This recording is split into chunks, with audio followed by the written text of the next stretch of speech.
खाना पा के पीर दी 11वीं दा ते बेअदब नहीं इस नूं खा सकदा।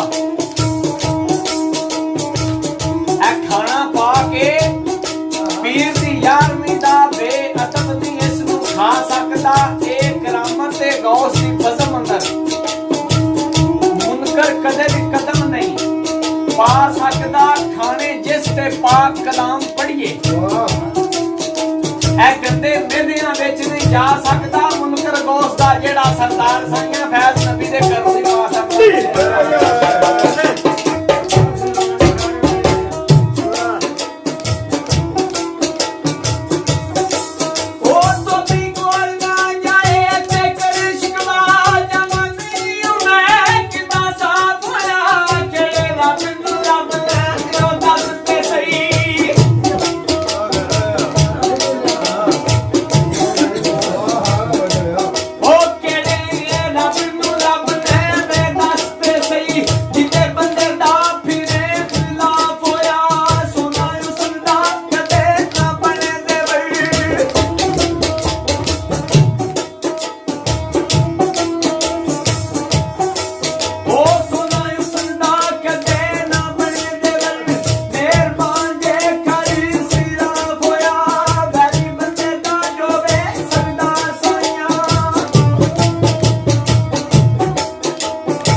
ਠਗੇ ਦਰਿਆ ਦੁੱਖ ਕੱਲਾ ਰਹਿੰਦਾ ਟਿਕਣ ਦੇ ਇੰਤਜ਼ਾਰ ਦੇ ਵਿੱਚ।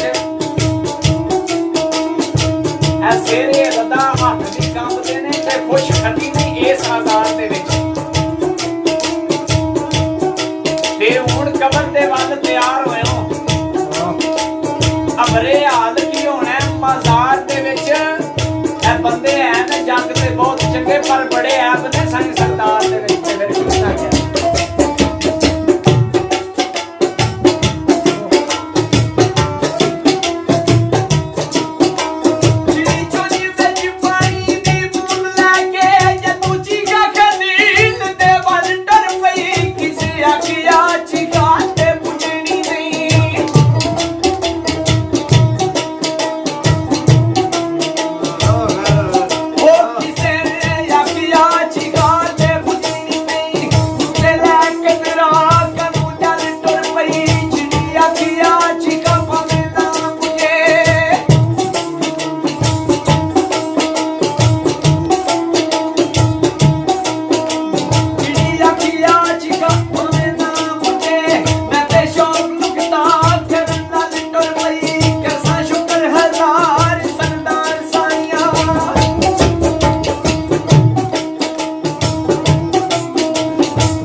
ਗੱਲ ਗੱਲ ਅੰਦਰ ਪੈਦਾ ਰਾਜ ਕਰਦੀ। ਇਹ ਗੱਲ ਯੌਮੇ ਨਸਰ ਤੇ ਤੂਰ ਤੇ ਬਾਤ ਗੱਲ ਕਾਮਿਓਂ ਪਈ ਆਵਾਜ਼ ਕਰਦੀ। ਤੇ ਉਜੜੇ ਦਿਲ ਤੇ ਬੈਠ ਯਕੀਨ ਆਸਨ ਇਹ ਗੱਲ ਪਈ ਅਦਾ ਨਮਾਜ਼ ਕਰਦੀ। ਗੱਲ ਵਾਲਾ ਜੇ ਸਾਈਂ ਸਰਦਾਰ ਦੱਸੇ ਤੇ ਗੱਲ ਵਿੱਚ ਹਵਾ ਪ੍ਰਵਾਸ ਕਰਦੀ ਤੇ ਵੇਖ ਕੇ ਕੀ ਆਖੇ।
बाबा जी एक मोहम्मद शफी नाम का शायर होया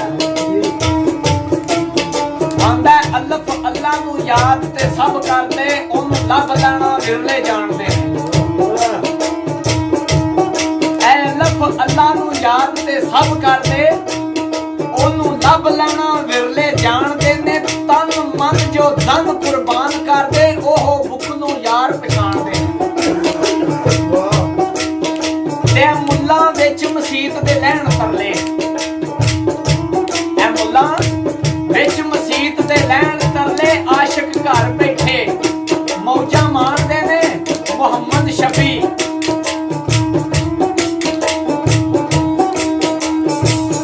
ਇਹ ਮੁਹੰਮਦ ਸ਼ਫੀ ਉਹ ਸ਼ਾਹ ਰਗ ਥੀਆਂ ਨੇੜੇ ਤੇ ਆਪੇ ਦੱਸਦਾ ਵਿੱਚ ਕੁਰਾਨ ਦੇ ਨੇ ਤੇ ਖਿਆਲ ਦੇ ਵਿੱਚ ਦਲੀਲ ਆਈ